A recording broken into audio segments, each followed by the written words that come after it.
Okay, so take a look at this. It might seem like just a simple wooden box, right? But what if I told you it's actually a secret masterpiece of science and engineering? Yep, today we're going to pull back the curtain and uncover the hidden secrets of the violin. So, how does this thing even work? I mean, how can a simple wooden box make music that's so epic?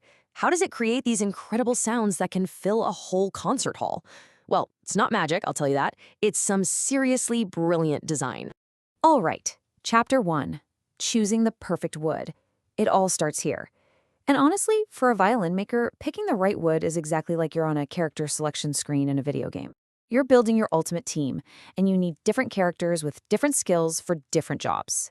And this is all about teamwork, for real. So for the top of the violin, they use spruce. You can think of spruce as your team's agile attacker. It's super strong but also flexible, so it vibrates like crazy to get the sound started. Then you've got the back and sides, which are made from maple. Maple is your tank. It's tough, it gives the whole thing structure, and its job is to bounce all those sound waves back, making the music super loud and rich. But hold on, it's not just about the stats. The looks matter too. Makers hunt for maple that has this awesome visual pattern called a flame. Now this doesn't actually change the sound at all, but wow, it makes the violin look incredible. It's basically like getting a legendary cosmetic skin for your gear right out of the box. Okay, so you've got your perfect wood. Now it's time for Chapter 2, Carving the Sound Engine. And listen, this is where the real magic happens. This is the part where a flat, kind of boring piece of wood gets turned into the very heart of the violin's voice. And I'm not kidding, this process is so precise, it's kind of mind-blowing. First, the maker hand carves this gentle arched shape. Then they grab a caliper and measure the thickness down to the millimeter. It's got to be thicker in the middle for strength and thinner at the edges so it can vibrate properly. And here's the craziest part. They actually tune the wood. Like before the violin is even put together, they're tapping it, listening for a very specific musical note. Wild, right? Okay, you've definitely seen these. I mean, the F-holes are probably the most famous part of a violin, but they're not just there to look cool. No way. They are absolutely essential. Think about it. Without these openings, all that amazing sound would just be trapped inside, all muffled and weak. The F-holes are basically the speaker ports for the violin. They let all that music out into the world. All right, now let's talk about some of the secret tech that you never even get to see. Glued underneath the top piece is this thing called the bass bar. It's this internal support beam that does two huge jobs. One, it keeps the violin from just collapsing under all that pressure from the strings. And two, it helps boost all those deep, low notes. But there's another hidden part. And this one is even more important. Violin makers, or luthiers, if you want to sound fancy, they actually call this part the soul of the violin. So, what do you think it is? It's this tiny little cylinder of wood. It's called the sound post. And check this out. This thing shows you just how incredibly sensitive a violin is. This little post isn't glued in or anything. It's just wedged in there, held in place only by the pressure from the strings. That's it.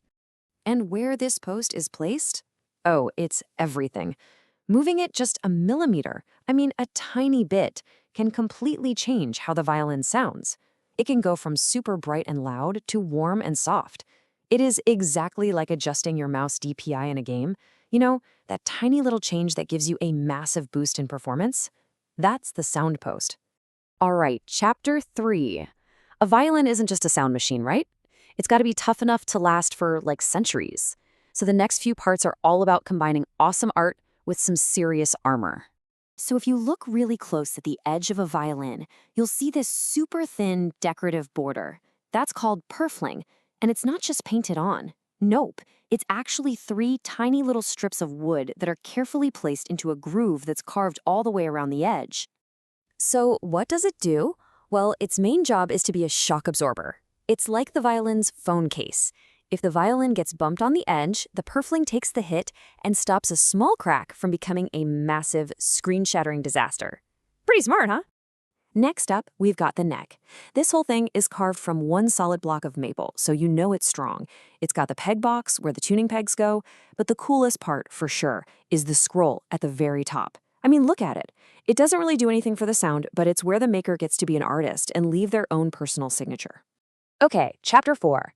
Time to install the player controls. Yep, this is the violin's user interface, all the parts the musician actually touches. And these parts have to be super comfortable, but also crazy durable. Take the fingerboard, for example. That's the part where you press the strings down. It's made of ebony. And you might be asking, why ebony? Well, it's because ebony is one of the hardest woods on the planet. If they used a softer wood, the strings would literally carve grooves into it after just a couple months of playing. No good. And get this, here's another super important part that isn't even glued on. It's the bridge. This little piece of carved maple is just held in place by the pressure of the strings pushing down on it.